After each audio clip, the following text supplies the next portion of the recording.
بسم اللہ الرحمن الرحیم۔ السلام علیکم۔ حضرت عمر رضی اللہ تعالیٰ عنہ نے ایک دفعہ ایک تھیلی میں 400 دینار ڈالے اور اپنے غلام سے کہا کہ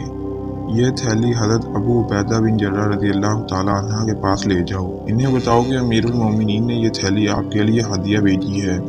اور پھر کچھ دیر وہیں رک کر دیکھنا کہ وہ اس تھیلی کا کیا کرتے ہیں۔ غلام وہ تھیلی لے کر حضرت ابو عبیدہ بن جرہ رضی اللہ تعالیٰ عنہ کے پاس پہنچا اور عرض کیا کہ امیر المومنین فرما رہی ہیں کہ یہ رقم آپ اپنی ضروریات پر خرچ کر لیں۔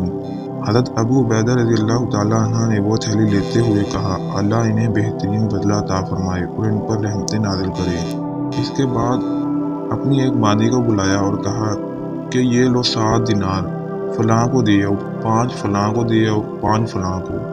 یہاں تک کہ سارے کے سارے دینار اسی وقت مختلف لوگوں میں تقسیم کر دیے اور اپنی ضروریات کے لیے 1 دینار بھی نہ رکھا۔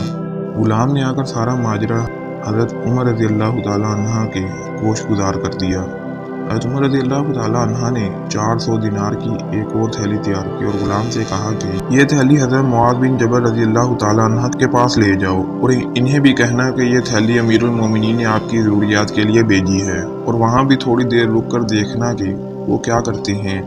غلام وہ تھیلی لے کر حضرت معاذ بن جبل رضی اللہ تعالیٰ عنہ کے پاس پہنچا اور عرض کیا کہ امیر المومنین نے یہ رقم آپ کے لیے بھیجی ہے تاکہ آپ